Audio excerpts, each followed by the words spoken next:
On September 11, 2001, while America watched towers fall, a quieter tragedy struck Spencer, New York. Michelle Harris, a 5-year-old mother of 4, finished her restaurant shift in Waverly. She drove home to the secluded house she still shared with her estranged husband, Calvin. Her headlights disappeared into darkness. She never made it inside. The next morning, her minivan sat empty at the end of their gravel driveway. A faint blood stain lingered near the vehicle. Her purse and phone were inside the house, but Michelle was gone. The young mother who tucked her children in each night had vanished. 4 trials, 15 years, convictions overturned, a community fractured, families torn apart. Blood evidence in the garage pointed toward violence, but without a body, the case stood on shifting ground. Michael Beard claimed Calvin hired him to dispose of Michelle's body, then recanted. Each mistrial reopened wounds. But what really happened that September night when the world wasn't watching? Before we get into the story, drop a comment with your country and the time right now. The fluorescent lights of the Parthenon restaurant cast harsh shadows across worn linoleum as Michelle Harris wiped down the last table of her shift. September 11, 2001. The date would scar America's memory forever. But in Waverly, New York, the small-town rhythm continued undisturbed. The television in the corner had been turned off hours ago after the horrific images from Manhattan proved too much for customers trying to enjoy their evening meals. Michelle smiled at her coworkers, exhaustion etched in the lines around her brown eyes. At 35, she carried the weight of 4 children, a crumbling marriage, and dreams of starting over. Her brown hair was pulled back in a simple ponytail, practical for a woman who spent her days serving others. She had worked double shifts for months, saving money for the independence that divorce would bring. "See you tomorrow, Michelle," called out Janet, her fellow waitress, as she counted tips at the register. "Drive safe." Michelle nodded, pulling her jacket tight against the September chill. "Always do," she replied, her voice carrying the warmth that made customers request her section. She pushed through the glass door into the cool autumn night, her breath forming small clouds in the crisp air. The parking lot was nearly empty. Her burgundy minivan sat under a flickering streetlight, reliable as always. She had driven this same vehicle to work for 3 years, through seasons of hope and despair, through fights with Calvin, and peaceful moments with her children. Tonight, it would carry her home one last time. The drive to Spencer would take 20 minutes along dark country roads that wound through forests and farmland. Michelle had made this journey countless times. But tonight felt different. The divorce papers sat in her purse, signed and ready to file. Soon, she would be free of Calvin's controlling ways and violent temper. Soon, she could build the life she dreamed of for herself and her children. Route 17C stretched before her headlights like a ribbon through the darkness. She passed the same landmarks she saw every night. The old red barn with its sagging roof. The abandoned gas station, with weeds growing through cracked concrete. The bridge over Cayuta Creek where her children sometimes fished on summer afternoons. Her cell phone remained silent on the passenger seat. Calvin had called earlier, his voice tight with anger about something trivial.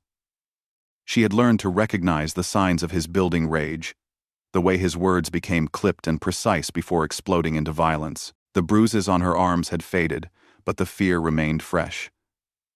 As she turned onto Harford Road, Michelle thought about her children sleeping peacefully in their beds. Sarah, her oldest at 16, was becoming the woman Michelle had always hoped to be: strong, independent, unafraid. The younger, 3, Michael, Ashley, and Zachary still needed her protection, her guidance, her love. The headlights of her minivan swept across the mailbox marked Harris as she turned into the long gravel driveway. The house sat back from the road, hidden among mature oak trees that provided privacy but also isolation. During happier times, Michelle had loved the seclusion. Now it felt like a trap. The driveway stretched for nearly a quarter mile, winding through the woods before opening into the clearing where their modest 2-story home waited. Calvin's pickup truck sat in its usual spot near the garage. A single light glowed in the kitchen window, but the rest of the house remained dark. Michelle parked at the end of the driveway, as was her habit. She gathered her purse and keys, steeling herself for whatever mood awaited her inside. The divorce papers rustled as she shifted the bag to her shoulder. Tomorrow, she would file them. Tomorrow, her new life would begin. She never made it to the front door. Dawn crept across Tioga County like a slow revelation, painting the sky in shades of pink and gold that Michelle would never see. Inside the Harris home, the morning routine began without its usual orchestrator. Calvin's heavy footsteps echoed through the hallway as he moved from room to room, his search growing more frantic with each empty space. "Where's Mom?" 10-year-old Ashley asked, her voice small and uncertain. She stood at the top of the stairs in her pajamas, dark hair tangled from sleep. The question hung in the air like morning mist, waiting for an answer that wouldn't come. Calvin paused in the kitchen doorway, his face a mask of controlled confusion. "She must have gone out early," he said, but his eyes betrayed doubt. Michelle never left without telling the children goodbye. She never missed making their breakfast. She never disappeared. By 7 o'clock, neighbors began to notice. The minivan sat at the end of the Harris driveway with its driver's door hanging open like a question mark against the gray sky. Keys dangled from the ignition.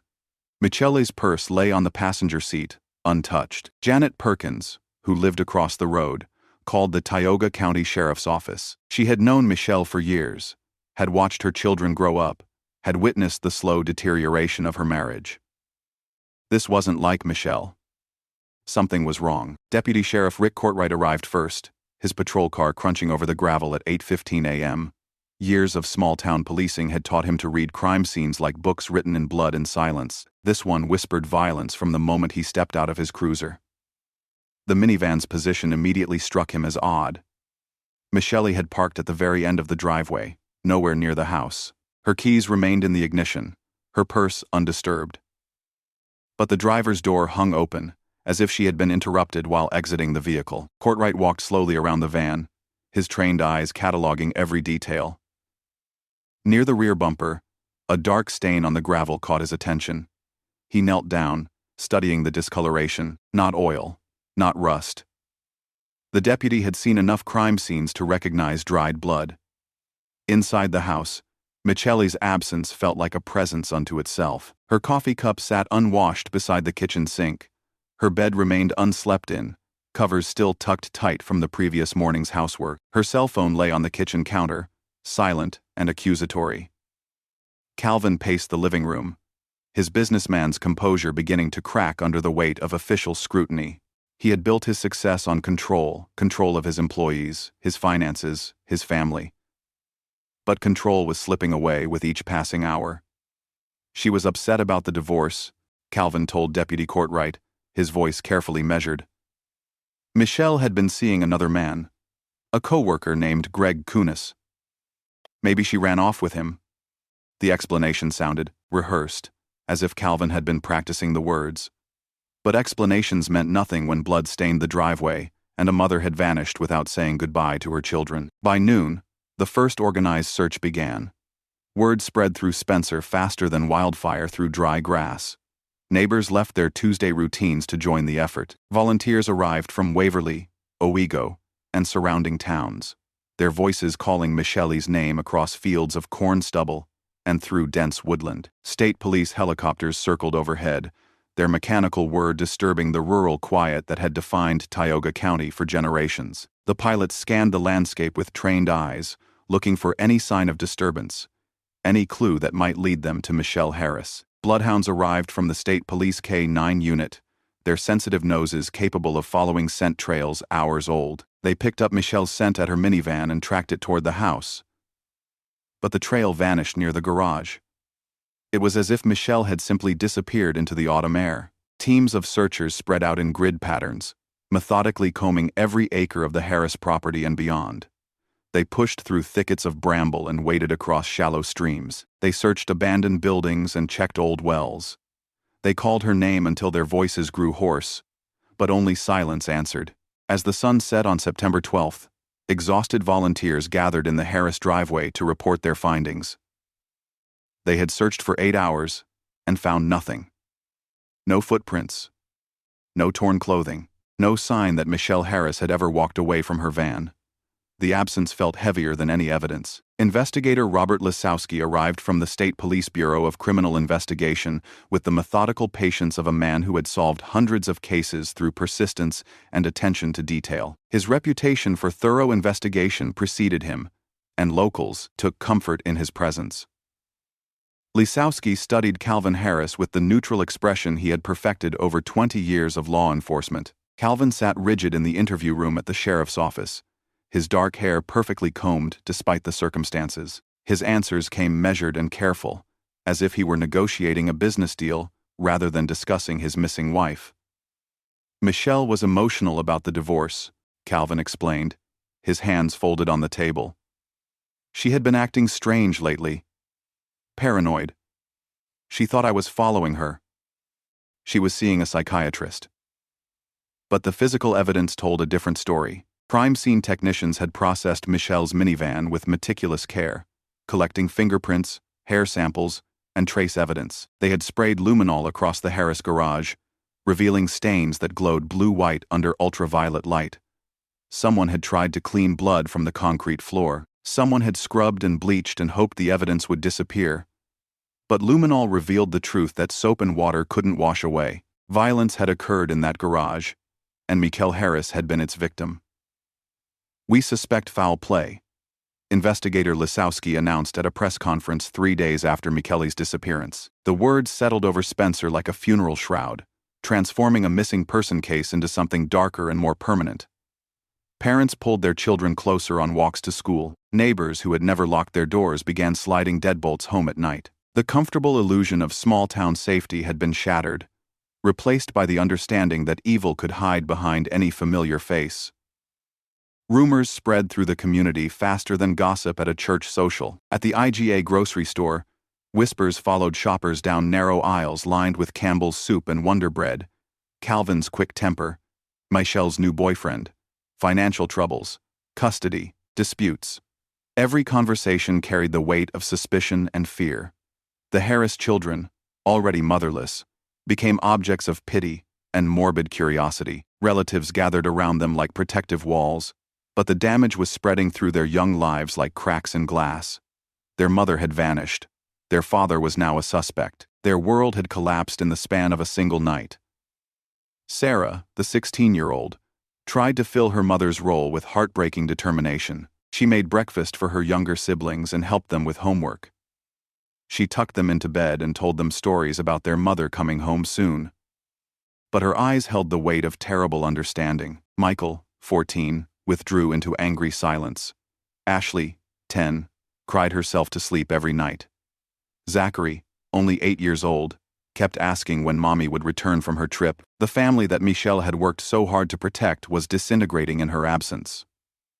School became a minefield of whispered conversations and pointed stares. Teachers spoke in hushed tones. Classmates asked uncomfortable questions. The Harris name appeared in newspaper headlines and television reports, transforming private tragedy into public spectacle. As autumn deepened into winter, hope faded like daylight. Search teams returned to the woods periodically, but their efforts felt increasingly futile. Michelle Harris had vanished as completely as if the earth had opened up and swallowed her whole. Seasons turned with relentless indifference. Autumn became winter, became spring, became summer. Michelle's garden, untended, grew wild with weeds and volunteer tomatoes. Her clothes remained hanging in the bedroom closet. Her coffee cup still sat beside the kitchen sink, a ceramic memorial to interrupted routine. The New York State Police Cold Case Unit inherited the investigation as months stretched into years. Detective Charles McNeil, a veteran investigator with silver hair and patient eyes, walked the Harris property again and again, searching for what others had missed. He interviewed neighbors who might have heard something that night. He spoke with Michelle's co-workers at the Parthenon restaurant. He tracked down every person who had ever known the Harris family, building a comprehensive picture of a marriage in crisis and a woman desperate to escape. Each lead dissolved like morning frost under scrutiny. The boyfriend, Greg Kunes, had an alibi for September 11th. Michelle's psychiatrist confirmed she was planning to leave Calvin but showed no signs of suicidal thoughts. Bank records revealed no large withdrawals or suspicious transactions. The case grew colder with each passing season, but Detective McNeil refused to let it die. He kept Michelle's photograph on his desk and her file in his active drawer. Somewhere in the accumulated evidence lay the key to her disappearance. He just had to find it. 4 years passed before the wheels of justice began to turn with agonizing slowness. On March 25, 2005, Calvin Harris was arrested for second-degree murder at his workplace in Owego. Cameras flashed outside the Tioga County Courthouse as he was led away in handcuffs, his business suit replaced by Orange County jail garb. The community that had watched and waited for answers finally exhaled collectively, as if they had been holding their breath for 4 long years. We believe we have sufficient evidence to prove that Calvin Harris murdered his wife on September 11, 2001. District Attorney Gerald Keene announced to assembled reporters. Michelle Harris didn't run away. She was killed by her husband, and he disposed of her body to cover his crime. But even as Calvin Harris sat in the Tioga County Jail awaiting trial, questions lingered like ghosts in the autumn mist. Where was Michelle's body? What exactly had happened that night? How could justice be served when the victim remained lost? The arrest brought relief to some and skepticism to others. Calvin Harris had lived under suspicion for 4 years, his every move scrutinized by investigators and neighbors alike. His business had suffered. His relationships had crumbled. His children had grown up branded by their father's suspected crimes. Now the legal system would decide whether suspicion was enough to prove guilt beyond reasonable doubt. The first trial of Calvin Harris began on February 5, 2007, in a Tioga County courtroom packed with reporters, family members, and curious spectators drawn by 6 years of mystery and speculation. Snow fell outside the courthouse windows as prosecutor Gerald Keene faced 12 jurors with the quiet confidence of a man who had built his case one careful piece at a time. "Ladies and gentlemen of the jury," Keene began, his voice carrying clearly through the hushed courtroom. "Michelle Harris didn't run away from her problems on September 11, 2001. She didn't abandon her 4 children to start a new life somewhere else. She was murdered by her husband, Calvin Harris, in a fit of rage over their impending divorce." The prosecution's case rested on a foundation of circumstantial evidence that formed a compelling narrative of domestic violence and murder. Keene methodically presented blood evidence from the Harris garage, testimony about Calvin's controlling behavior, and evidence of Michelle's plans to leave him. Dr. Michael Baden, the renowned forensic pathologist, testified about blood spatter patterns found in the garage. The evidence suggested that Michelle had been struck with a blunt object, causing bleeding that Calvin had attempted to clean up with bleach and other cleaning products. "The pattern of blood distribution is consistent with an assault," Dr. Baden explained to the jury, using photographs and diagrams to illustrate his findings. "Someone was injured in that garage, and someone tried very hard to remove the evidence." Michelle's sister, Deanne Harris, took the stand with tears streaming down her face.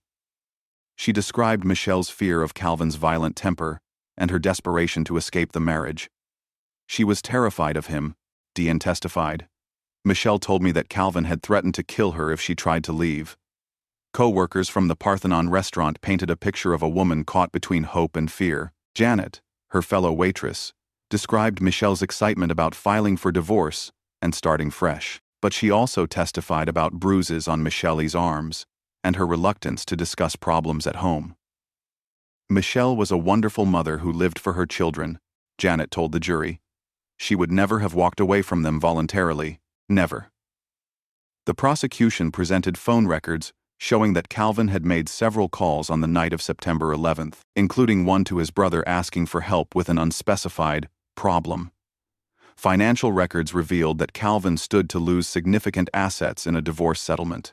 Defense attorney Bruce Barkett, a skilled trial lawyer from Long Island, fought back with surgical precision that would define his approach throughout multiple trials. His strategy was simple but effective: highlight every weakness in the prosecution's case and emphasize the fundamental absence of key evidence. "Where is Michelle Harris?" Barkett asked the jury during his opening statement. "Where is her body? Where is the murder weapon? Where is any direct evidence that she is even dead, let alone murdered by my client?" Barkett portrayed Michelle as an unstable woman who had been struggling with depression and marital problems. He suggested that she had run away voluntarily, possibly with her lover Greg Kunes, and started a new life somewhere far from Spencer. "The state wants you to convict my client based on speculation and suspicion," Barkett argued. "But this is America. We don't convict people because they're unlikable, or because they had marital problems. The burden of proof requires evidence, not theories." The defense presented testimony from a private investigator who claimed to have spotted Michelle in various locations after her disappearance. They suggested that the blood in the garage could have come from any number of sources, and that Calvin's behavior was consistent with that of a worried husband, not a guilty murderer. Dr. Henry Lee, the famous forensic scientist who had worked on the O.J. Simpson case, testified for the defense. He questioned the blood evidence and suggested that the stains could have predated Michelle's disappearance by weeks or months. The trial stretched for 6 weeks through the cold winter of 2007. Spectators filled every seat as the drama unfolded with testimony that revealed the intimate details of a troubled marriage. Michelle's friends wept as they described her fear. Calvin's supporters maintained his innocence with unwavering loyalty. The Harris children, now in their teens and early 20s, watched from the gallery as their family's secrets were dissected in public. Sarah had become a young woman bearing the weight of surrogate motherhood. Michael had grown tall and lean, his face a study in controlled emotion. Ashley and Zachary sat quietly, their childhood innocence long since shattered by circumstance. Throughout the trial, Calvin Harris remained stoic and composed, his businessman's demeanor intact, despite facing life in prison. He took notes during testimony and conferred quietly with his attorneys, but his face revealed nothing of his inner thoughts. The jury deliberated for 3 days, wrestling with questions that had consumed their community for 6 years. On March 22, 2007, they returned with a verdict that sent shockwaves through the packed courtroom. Guilty of second-degree murder. The word echoed through the courthouse like thunder. Calvin Harris showed no visible emotion as the verdict was read, but his supporters gasped in dismay. Michelle's family wept with relief and vindication after 6 years of waiting for justice. This verdict brings some measure of justice for Michelle Harris, prosecutor Gerald Keene told reporters outside the courthouse. "While we may never recover her remains, we have held her killer accountable for his crime." Calvin Harris was sentenced to 25 years to life in prison, but his conviction would prove to be only the first chapter in a legal saga that would span more than a decade. The celebration of justice was premature and short-lived. In March 2008, the Appellate Division of the New York State Supreme Court overturned Calvin Harris's conviction in a decision that stunned legal observers and devastated Michelle's supporters. The appeals court ruled that the trial judge had improperly excluded evidence that might have helped the defense case. Calvin Harris walked free from prison after serving less than a year, his conviction erased from the record books as if it had never existed. The decision sent him back to his old life while his wife remained missing and her family returned to their vigil of uncertainty. "This is a travesty of justice," Michelle's sister Deanne told reporters through tears of frustration. "My sister is still missing. Her children still don't have their mother, and her killer is walking free." The second trial began in November 2009, with many of the same witnesses telling the same stories to a new jury. Prosecutor Cheryl Roberts had replaced Gerald Keene, but the case remained fundamentally unchanged. Blood evidence, marital conflict, suspicious behavior, the absence of any alternative explanation for Michelle's disappearance. This time, prosecutors presented additional evidence they hoped would strengthen their case. They introduced testimony about Calvin's controlling personality and history of domestic violence. They presented computer records suggesting Calvin had researched methods of body disposal. Michelle's psychiatrist testified about her state of mind in the weeks before her disappearance. Dr. Frances Regan described a woman who was frightened but determined to leave her abusive marriage and create a new life for herself and her children.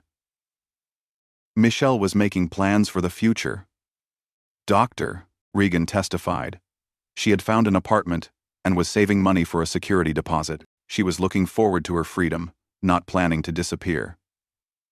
The defense strategy remained consistent with the first trial. Bruce Barkett again attacked the circumstantial nature of the evidence and suggested alternative theories for Michelle's disappearance. He portrayed the prosecution case as a house of cards built on speculation and prejudice. On February 11, 2010, after 3 days of deliberation, the jury returned another guilty verdict. Calvin Harris was again convicted of second-degree murder and sentenced to 25 years to life in prison. Michelle's family again celebrated what they hoped would be final justice, but their relief was again temporary. The second conviction was also overturned on appeal in 2012, this time on grounds that the prosecution had failed to disclose potentially exculpatory evidence to the defense. Calvin Harris was again released from prison, and the case returned to square one. The pattern had become tragically familiar. Conviction, appeal, reversal, release. Each cycle raised hopes, and then dashed them against the rocks of legal technicalities and procedural errors. Michelle's supporters grew weary of the process that seemed designed to protect the rights of the accused while ignoring the needs of victims' families. At candlelight vigils in Spencer's small municipal park, Michelle's friends and family gathered to remember her and demand justice. Their faces had aged visibly in the years since her disappearance. Their children had grown up and started families of their own. But their determination to see Michelle's case resolved remained unshaken. "We won't give up," declared Jennifer Bowers, Michelle's longtime friend, her voice carrying across the gathered crowd. "Michelle deserves justice. Her children deserve answers. We will keep fighting until this case is finally resolved." The vigils became annual events, marking September 11th not just as a day of national tragedy, but as the anniversary of a local loss that had torn apart their community. Candles flickered in the evening darkness as speakers shared memories of Michelle's kindness, her dedication to her children, and her dream of escaping an abusive marriage. The third trial began in April 2015, 14 years after Michelle's disappearance. By this time, the case had become a legal odyssey that had outlasted careers, marriages, and lives. Some of the original investigators had retired. Key witnesses had died. The Harris children had become adults with children of their own. This trial brought a new and explosive element to the proceedings. Michael Beard, a man with criminal connections and a history of drug dealing, came forward with testimony that electrified the courtroom and promised to finally provide the missing link in the prosecution's case. Beard claimed that Calvin Harris had approached him in late 2001 and hired him to dispose of Michelle's body. According to Beard's testimony, Calvin had offered him money to transport Michelle's remains to a remote location where they would never be found. "He told me he had a problem that needed to be taken care of," Beard testified, his voice barely above a whisper as the packed courtroom hung on every word. "He showed me where the body was hidden and asked me to get rid of it permanently." Beard's story provided vivid details about the alleged disposal operation. He claimed that Calvin had wrapped Michelle's body in plastic and hidden it in a secluded area of the property before contacting him for help. Together, they had allegedly moved the remains to a location that Beard refused to reveal, citing fear for his own safety. The testimony sent shockwaves through the courtroom. After 14 years, someone was finally claiming direct knowledge of what had happened to Michelle Harris. Spectators leaned forward in their seats. Reporters scribbled frantically. Michelle's family wept with a mixture of horror and relief. But under cross-examination by defense attorney Bruce Barkett, Beard's story began to crumble like a house built on sand. Details changed between his direct testimony and cross-examination. Timelines shifted. His credibility evaporated like morning dew under the harsh light of legal scrutiny. "This man is a liar and a con artist," Barkett declared during his closing argument. "He's trying to profit from this family's tragedy by selling a story he made up out of whole cloth. His testimony is worthless, and you cannot convict my client based on the lies of a career criminal." The prosecution fought to salvage Beard's testimony, arguing that his criminal background didn't automatically make him untruthful. They suggested that only someone with criminal connections would have been approached by Calvin Harris for such a gruesome task. But the damage was done. Beard's inconsistencies and criminal history had tainted his testimony beyond repair. The jury struggled with the fundamental question of whether they could trust the word of a man who admitted to helping dispose of a murdered woman's body. The third trial ended in January 2016 with a hung jury. After weeks of testimony and days of deliberation, the 12 jurors could not reach a unanimous decision on Calvin Harris's guilt or innocence. The case that had consumed 15 years and countless resources was no closer to resolution. Judge James Hayden faced a difficult decision about whether to authorize a fourth trial. The evidence remained largely the same as it had been in 2007. The key witnesses had told their stories multiple times. The community had endured 3 expensive and emotionally draining trials that had produced no lasting resolution. This case has been tried 3 times with mixed results, Judge Hayden observed during a hearing to consider the prosecution's request for another trial. At what point does the pursuit of justice become an exercise in futility? But prosecutor Cheryl Roberts argued that the people of New York deserved one more chance to see justice served for Michelle Harris. The case was too important to abandon, she insisted. The evidence was too strong to ignore. The victim's family deserved closure.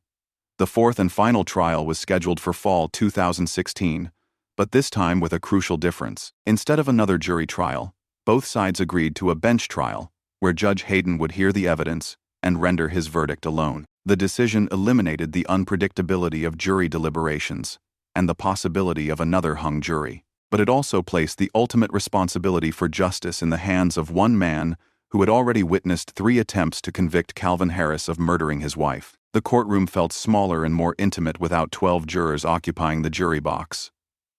The stakes remained impossibly high, but the atmosphere was more subdued, more businesslike. This would be the final chapter in a legal saga that had defined a generation of lawyers, investigators, and family members. As autumn leaves began to fall in Tioga County, the Harris case prepared for its ultimate test. 15 years after Michelle's disappearance, the question of Calvin Harris's guilt or innocence would finally receive a definitive answer. But would that answer bring justice, or simply more heartbreak for a community that had waited so long for resolution? The 4th and final trial of Calvin Harris began on October 3, 2016, in a Tioga County courtroom that had become as familiar as home to the lawyers, reporters, and family members who had followed the case for 15 years.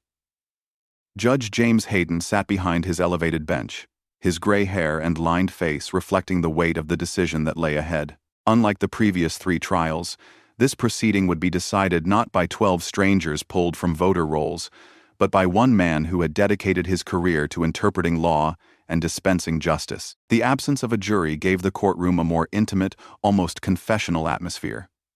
Prosecutor Cheryl Roberts stood before Judge Hayden with the accumulated evidence of nearly 2 decades of investigation. Her case had been tested in 3 previous trials, refined through appeals, and stripped down to its essential elements.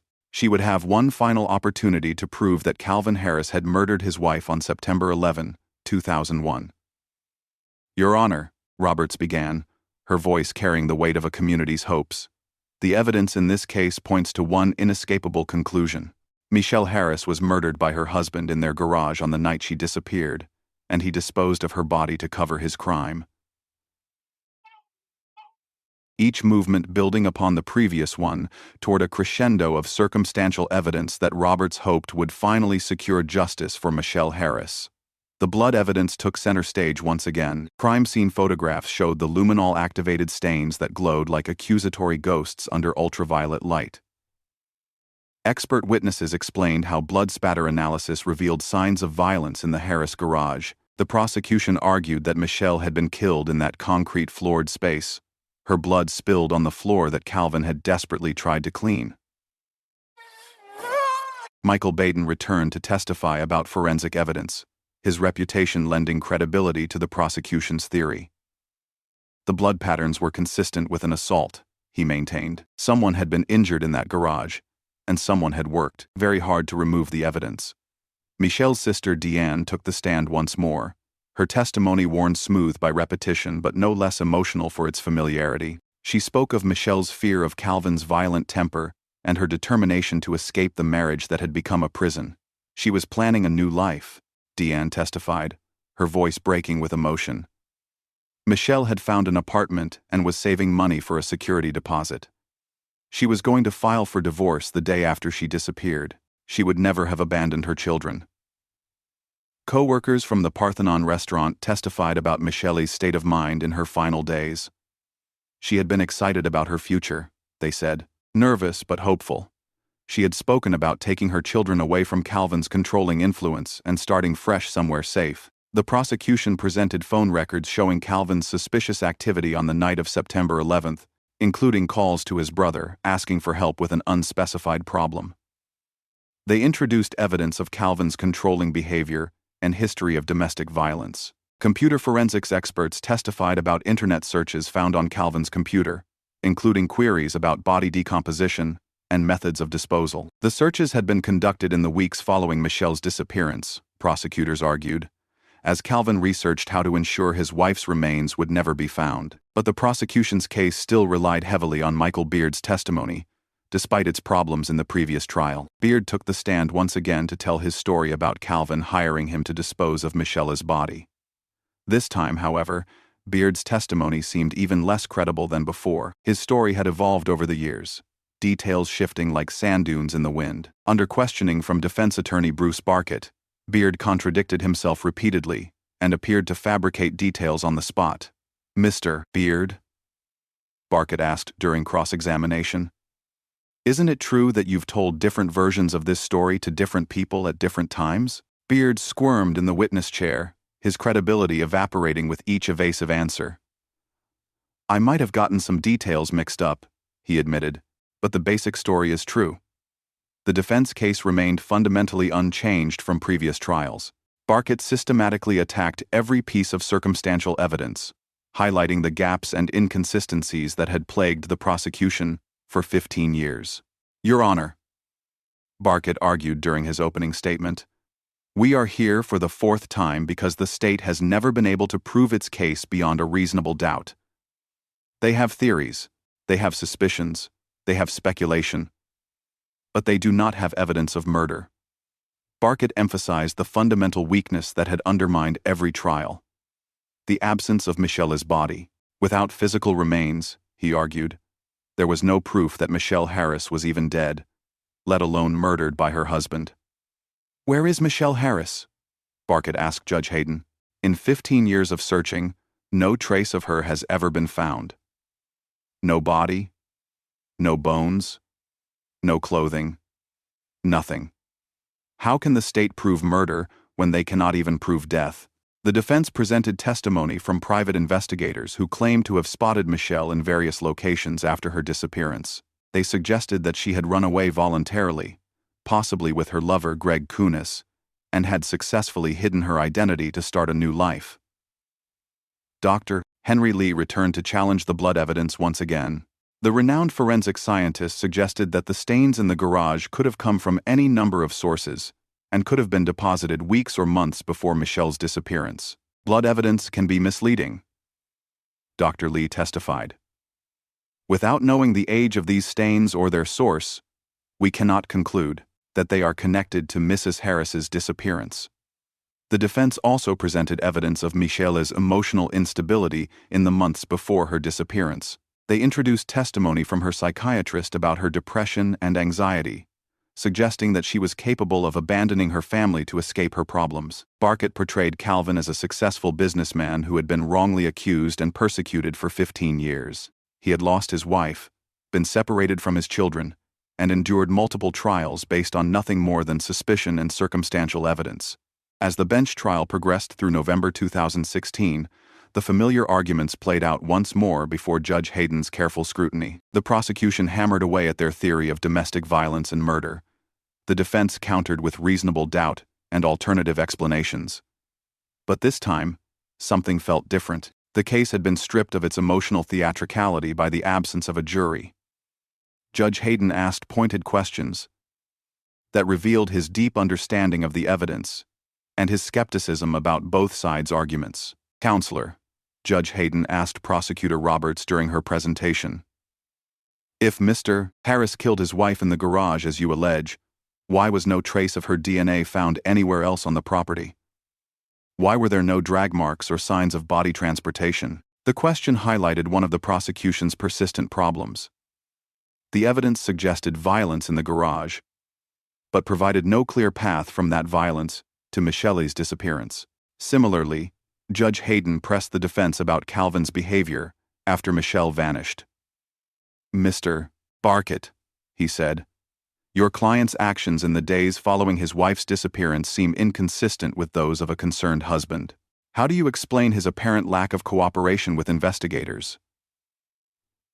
The bench trial concluded on December 15, 2016, with closing arguments that summarized 15 years of legal combat. Prosecutor Roberts made one final plea for justice, arguing that the accumulated evidence painted a clear picture of murder despite the absence of Michelle's body. "Your Honor," Roberts said, "Michelle Harris was a devoted mother who would never have abandoned her children. The blood evidence, the marital conflict, the defendant's suspicious behavior, all of these facts point to one conclusion: Calvin Harris killed his wife and disposed of her body." Barkett's closing argument emphasized the reasonable doubt that had plagued the case from the beginning. "The state has had 15 years and 4 trials to prove their case," he declared. "They have failed every time because there is no proof of murder. You cannot convict a man based on theories and speculation." Judge Hayden retired to his chambers to consider 16 years of evidence, testimony, and legal arguments. The courthouse hallway filled with familiar faces: reporters who had covered every trial, family members who had endured every disappointment, lawyers who had devoted years of their careers to this single case. Michelle's sister Deanne sat quietly with other family members, her face etched with the patient exhaustion of someone who had learned not to expect easy answers. The Harris children, now adults with families of their own, waited alongside their father's supporters in an atmosphere thick with tension and unspoken accusations. Calvin Harris remained composed as always, his businessman's demeanor intact after 4 trials and 15 years of legal warfare. He had survived 3 convictions and 2 appeals. His freedom now rested in the hands of one judge who would determine his fate with finality. Christmas passed while Judge Hayden deliberated.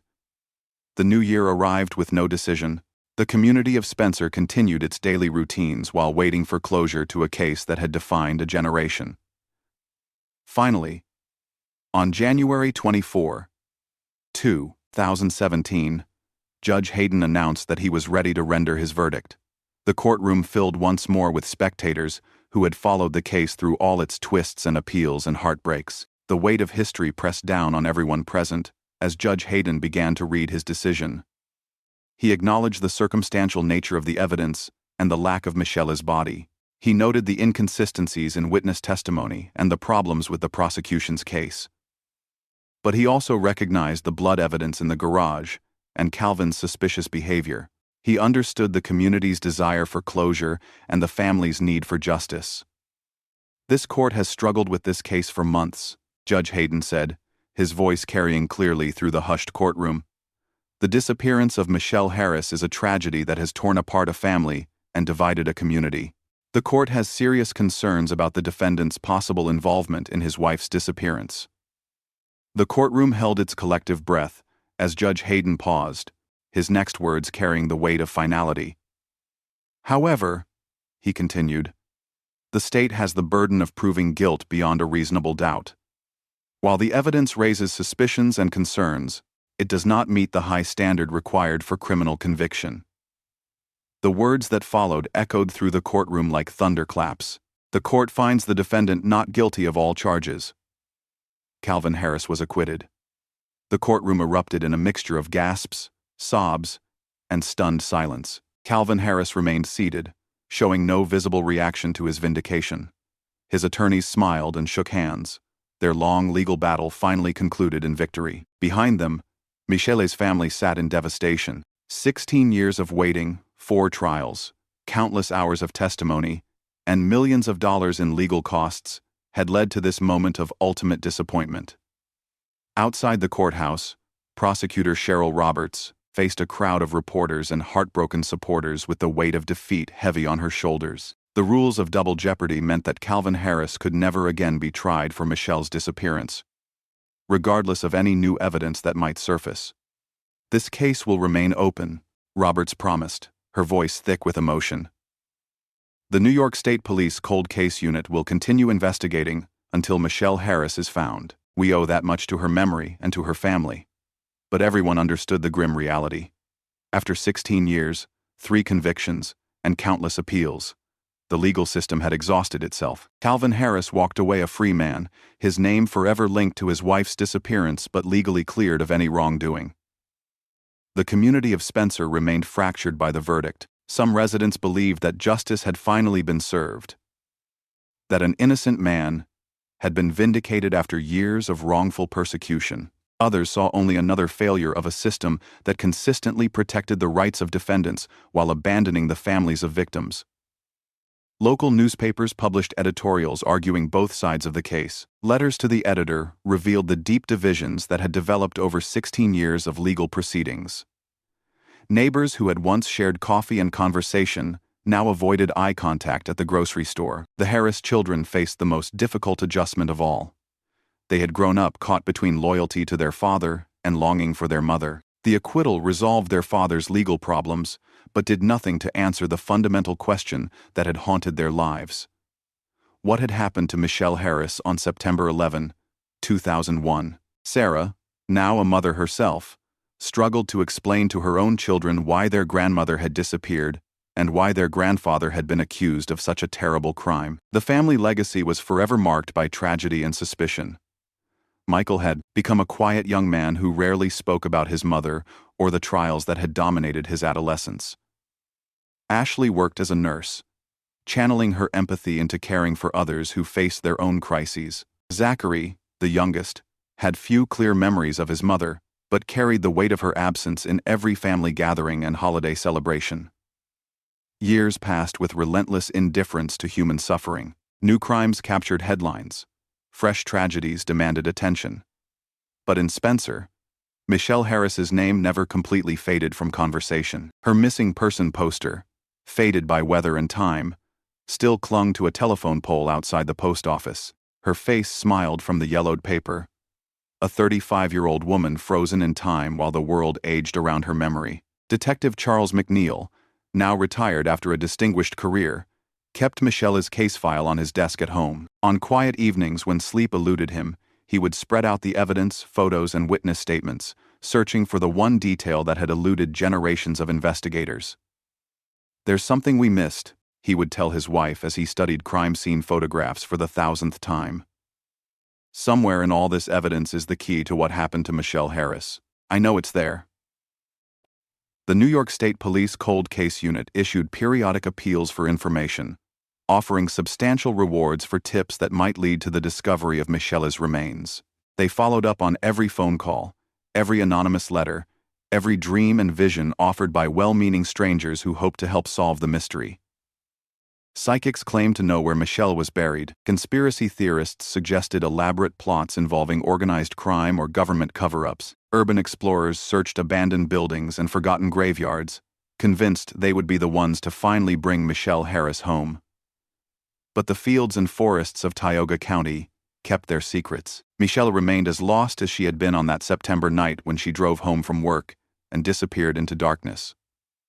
"We just want to bring her home," Michelle's sister Deanne said during a television interview marking the 20th anniversary of the disappearance. Her hair had turned gray, and her face showed the lines of decades spent grieving. "After all these years, we just want to lay my sister to rest." Her words hung in the air like a prayer, carried across the rural landscape where Michelle had lived and loved and raised her children. The plea echoed in the hearts of everyone who had followed the case. Everyone who had hoped for justice. Everyone who understood that some wounds never fully heal. The community of Spencer learned to live with unanswered questions.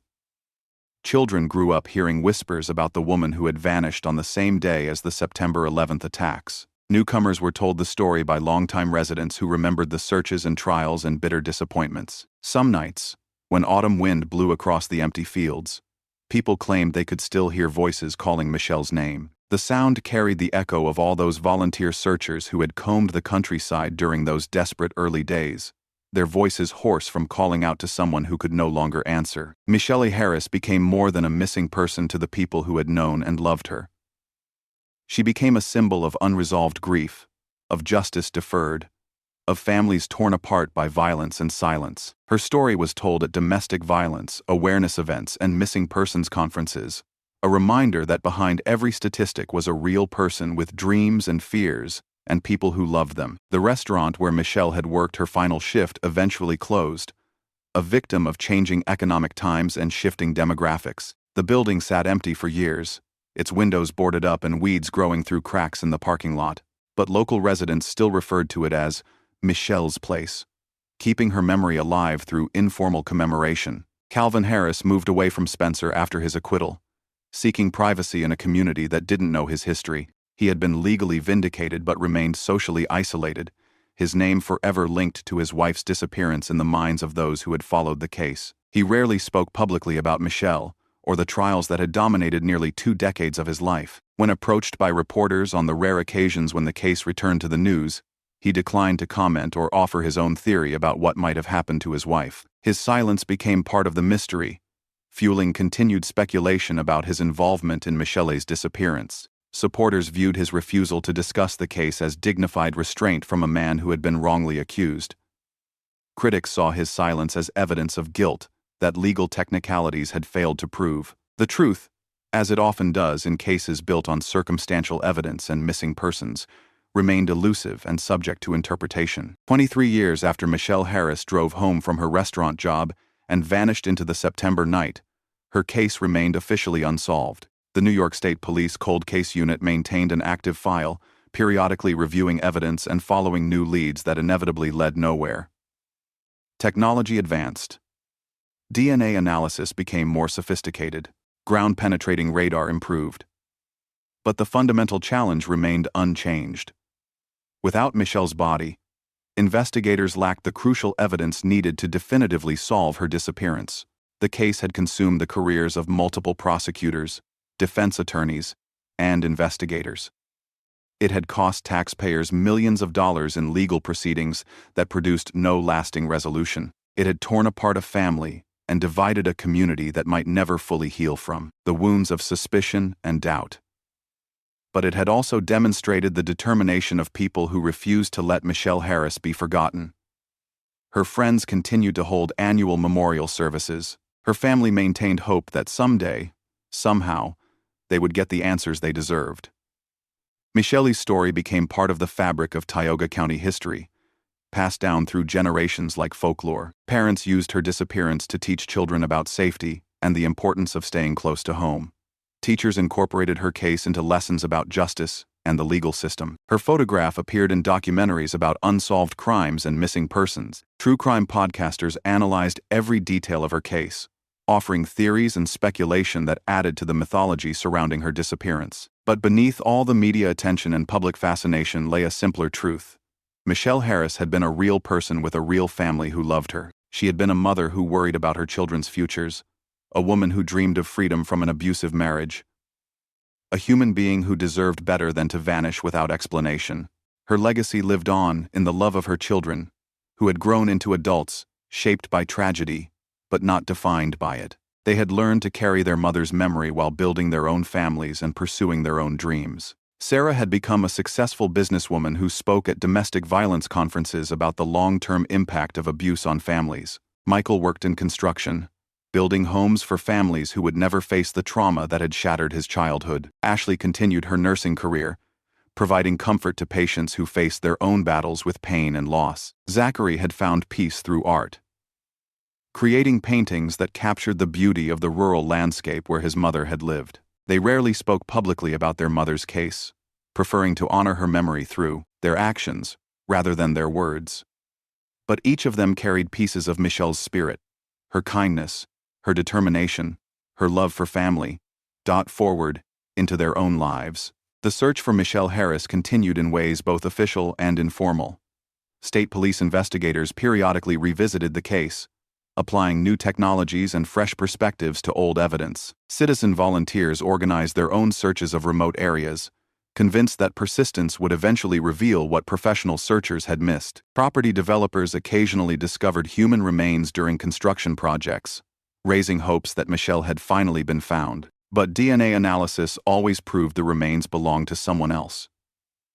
Other victims of other tragedies, who had also disappeared into the vast indifference of death. The passage of time brought both clarity and confusion to Michelle's case. Witnesses died or moved away, taking their memories and potential testimony with them. Evidence degraded or was lost in storage transfers. The chain of custody that prosecutors needed to present evidence in court became increasingly complex and vulnerable to challenge. Yet the core questions remained as compelling as ever. What had happened to Michelle Harris on September 11, 2001? Where was her body? Who was responsible for her disappearance? Would her family ever get the closure they desperately sought? The answers lay somewhere in the rural landscape of Tioga County, hidden beneath decades of fallen leaves and changing seasons. They waited in the silence of empty fields and forgotten places, patient as the earth itself. Michele's case had taught hard lessons about the limitations of the justice system and the persistence of human hope. It had shown how circumstantial evidence could be compelling but insufficient, how legal technicalities could frustrate the pursuit of truth, how families could endure decades of uncertainty while clinging to faith that answers would eventually come. The story of Michele Harris was unfinished, and might remain so forever, but it was not forgotten. In the memories of those who loved her, in the determination of investigators who refused to close her case, in the hearts of strangers who had followed her story and been touched by her tragedy, Michele Harris lived on. Her disappearance had become part of the larger narrative of missing persons in America. The thousands of individuals who vanish each year, leaving behind families desperate for answers and communities haunted by unanswered questions. But Michele Harris was more than a statistic or a cold case file number. She had been a real woman with hopes and dreams, and people who depended on her love. She had been a mother who tucked her children into bed each night, a waitress who made customers smile, a person who deserved better than to disappear without explanation. In the end, perhaps that understanding was enough. The recognition that behind every unsolved case was a human being whose life had value and whose memory deserved preservation. Perhaps the true legacy of Michele Harris lay not in solving the mystery of her disappearance, but in ensuring that she would never be completely forgotten. The search continued. The hope endured, and somewhere in the fields and forests of Tioga County, Michele Harris waited to come home to the people who had never stopped loving her, never stopped looking for her, never stopped believing that truth would eventually triumph over silence. Her story remained unfinished, but not untold. It lived on as a testament to the enduring power of love, the persistence of hope, and the human refusal to accept that some questions can never be answered. Michele Harris had not been forgotten, and in that remembrance, there was a kind of justice after all.